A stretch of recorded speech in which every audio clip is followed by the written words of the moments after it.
The heart of the Buddha's teaching. The three doors of liberation. The three Dharma seals are the keys we can use to enter the three doors of liberation: emptiness, shunyata, signlessness, animitta, and aimlessness, apranihita. All schools of Buddhism accept the teaching of the three doors of liberation. These three doors are sometimes called the three concentrations. When we enter these doors, we dwell in concentration and are liberated from fear, confusion, and sadness. The first door of liberation is emptiness, shunyata. Emptiness always means empty of something. A cup is empty of water. A bowl is empty of soup. We are empty of a separate, independent self. We cannot be by ourselves alone. We can only interbe with everything else in the cosmos. The practice is to nourish the insight into emptiness all day long. Wherever we go, we touch the nature of emptiness in everything we contact. We look deeply at the table, the blue sky, our friend, the mountain, the river, our anger, and our happiness, and see that these are all empty of a separate self. When we touch these things deeply, we see the interbeing and interpenetrating nature of all that is. Emptiness does not mean non-existence. It means interdependent co-arising, impermanence, and non-self. When we first hear about emptiness, we feel a little frightened, but after practicing for a while, we see that things do exist, only in a different way than we thought. Emptiness is the middle way between existent and non-existent. The beautiful flower does not become empty when it fades and dies. It is already empty in its essence. Looking deeply, we see that the flower is made of non-flower elements: light, space, clouds, earth, and consciousness. It is empty of a separate, independent self. In the Diamond Sutra, we are taught that a human being is not independent of other species, so to protect humans, we have to protect the non-human species. If we pollute the water and air, the vegetables and minerals, we destroy ourselves. We have to learn to see ourselves in things that we thought were outside of ourselves in order to dissolve false boundaries. In Vietnam, we say that if one horse is sick, all the horses in the stable will refuse to eat. Our happiness and suffering are the happiness and suffering of others. When we act based on non-self, our actions will be in accord with reality, and we will know what to do and what not to do. When we maintain awareness that we are all linked to each other, this is the concentration on emptiness, shunyata samadhi. Reality goes beyond notions of being and non-being. To say that the flower exists is not exactly correct, but to say that it does not exist is also not correct. True emptiness is called undress being, because it goes beyond existence and non-existence. When we eat, we need to practice the door of liberation called emptiness. And this food is me. One day in Canada, I was eating lunch with the Sangha, and a student looked up at me and said, "I'm nourishing you." He was practicing the concentration on emptiness. Every time we look at our plate of food, we can contemplate the impermanent, non-self nature of food. This is deep practice, because it can help us see interdependent co-arising. The one who eats and the food that is eaten are both, by nature, empty. That is why the communication between them is perfect. When we practice walking meditation in a relaxed, peaceful way, it is the same. We step not just for ourselves, but for the world. When we look at others, we see how their happiness and suffering are linked to our happiness and suffering. Peace begins with me. Everyone we cherish will someday get sick and die. If we do not practice the meditation on emptiness, when it happens, we will be overwhelmed. The concentration on emptiness is a way of staying in touch with life as it is, but it has to be practiced and not just talked about. We observe our body and see all the causes and conditions that have brought it to be. Our parents, our country, the air, and even future generations. We go beyond time and space, me and mine, and taste true liberation. If we only study emptiness as a philosophy, it will not be a door of liberation. Emptiness is a door of liberation when we penetrate it deeply and we realize interdependent co-arising and the interbeing nature of everything that is. The second door of liberation is signlessness, animitta. here means an appearance or the object of our perception. When we see something, a sign or image appears to us, and that is what is meant by akshana. If water, for example, is in a square container, its sign is squareness. If in a round container, its sign is roundness. When we open the freezer and take out some ice, the sign of that water is solid. Chemists call water the snow on the mountain and the steam rising from the kettle are also H. Whether H is round or square, liquid, gaseous, or solid depends on circumstances. Signs are instruments for our use, but they are not absolute truth, and they can mislead us. The Diamond Sutra says, wherever there is a sign, there is deception, illusion. Perceptions often tell us as much about the perceiver as the object of perception. Appearances can deceive.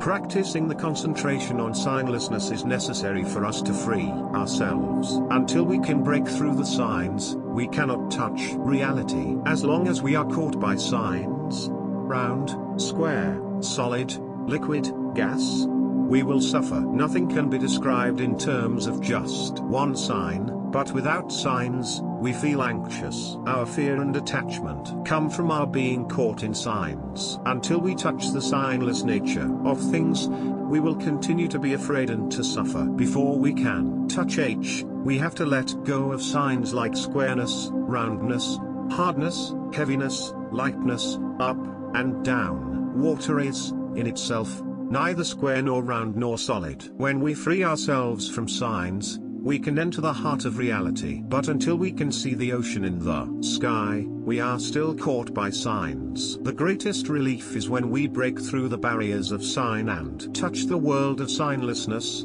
nirvana. Where should we look to find the world of no signs? Right here in the world of signs. If we throw away the water, there is no way for us to touch the suchness of water. We touch the water when we break through the signs of the water and see its true nature of interbeing. There are three phases: water, not water, true water. True water is the suchness of water. Its ground of being is free from birth and death. When we can touch that, we will not be afraid of anything. If you see the signlessness of signs, you see the Tathagata. This is a sentence from the Diamond Sutra. Tathagata means the wondrous nature of reality. To see the wondrous nature of water, you need to look beyond the sign, appearance, of the water, and see that it is made of non-water elements. If you think that water is only water, that it cannot be the sun, the earth, or the flower, you are not correct. When you can see that the water is the sun, the earth, and the flower, that just by looking at the sun or the earth you can see the water, this is the signlessness of signs.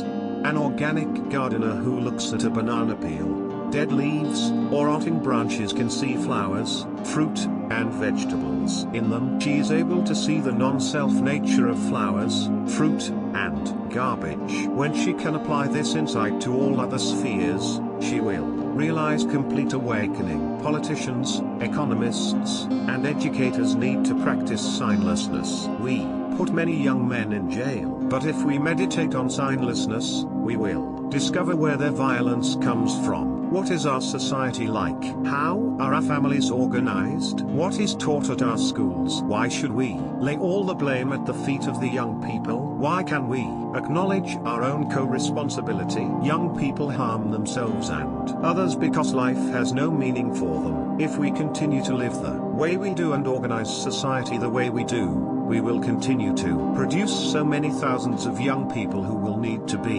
imprisoned. Signlessness is not just an idea. When we look deeply into our children, we see all the elements that have produced them. They are the way they are because our culture, economy, society, and we ourselves are the way we are. We can simply blame our children when things go wrong. Many causes and conditions have contributed. When we know how to transform ourselves and our society, our children will transform also. Our children learn reading, writing, math, science, and other subjects in school that can help them earn a living. But very few school programs teach young people how to live, how to deal with anger, how to reconcile conflicts, how to breathe, smile, and transform internal formations. There needs to be a revolution in education. We must encourage schools to train our students in the art of living in peace and harmony. It isn't easy to learn to read, write, or solve math problems, but children manage to do it. Learning how to breathe, smile, and transform anger can also be difficult, but I have seen many young people succeed. If we teach children properly, by the time they are around 12, they will know how to live harmoniously with others. When we go beyond signs, we enter the world of no fear and no blame. We can see the flower, the water, and our child beyond time and space. We know that our ancestors are present in us, right here and right now. We see that the Buddha, Jesus, and all of our other spiritual ancestors have not died. The Buddha cannot be confined to 2,600 years ago. The flower cannot be limited to its brief manifestation. Everything manifests by means of signs. If we get caught by the signs, we become afraid of losing that particular manifestation. When an 8-year-old boy who had lived at Plum Village suddenly died, I asked his father to be fully aware of the presence of his son in the air he was breathing and in the blades of grass beneath his feet, and he was able to do this. When a well-known Vietnamese meditation teacher passed away, his disciple wrote this poem: Dharma brothers, do not be attached to the sign. The mountains and rivers around us are our teacher. The Diamond Sutra enumerates 4 signs: self, person, living being, and lifespan. We get caught in the sign elf because we think there are things that are not self. But when we look deeply, we see that there is no separate, independent self, and we become free of the sign of self. We see that to protect ourselves, we have to protect everything that is not ourselves. We get caught in the sign Ursin. We separate humans from animals, trees, and rocks, and feel that non-humans, the fish, the cows, the vegetation, the earth, the air, and the seas, are there for our exploitation. Other species also hunt for food, but not in such an exploitative way. When we look deeply at our own species, we can see the non-human elements in it, and when we look deeply at the animal, vegetal, and mineral realms, we see the human element in them. When we practice the concentration on signlessness, we live in harmony with all other species. The third sign is living being. We think that sentient beings are different from insentient beings, but living or sentient beings are made of non-living or non-sentient species. When we pollute the so-called non-living species, like the air or the rivers, we pollute living beings as well. If we look deeply into the interbeing of living and non-living beings, we will stop acting this way. The fourth sign is lifespan, the period of time between our birth and our death. We think we are alive for a specific period of time that has a beginning and an end. But when we look deeply, we see that we have never been born and we will never die, and our fear dissolves. With mindfulness, concentration, and the 3 Dharma Seals, we can unlock the door of liberation called signlessness and obtain the greatest relief. The third door of liberation is aimlessness, apranihita. There is nothing to do, nothing to realize, no program, no agenda. This is the Buddhist teaching about eschatology. Does the rose have to do something? No, the purpose of a rose is to be a rose. Your purpose is to be yourself. You don't have to run anywhere to become someone else. You are wonderful just as you are. This teaching of the Buddha allows us to enjoy ourselves, the blue sky, and everything that is refreshing and healing in the present moment. There is no need to put anything in front of us and run after it. We already have everything we are looking for, everything we want to become. We are already a Buddha, so why not just take the hand of another Buddha and practice walking meditation? This is the teaching of the Avatamsaka Sutra. Be yourself. Life is precious as it is. All the elements for your happiness are already here. There is no need to run, strive, search, or struggle. Just be. Just being in the moment in this place is the deepest practice of meditation. Most people cannot believe that just walking as though you have nowhere to go is enough. They think that striving and competing are normal and necessary. Try practicing aimlessness for just 5 minutes, and you will see how happy you are. During those 5 minutes, the Heart Sutra says that there is nothing to attain. We meditate not to attain enlightenment, because enlightenment is already in us. We don't have to search anywhere. We don't need a purpose or a goal.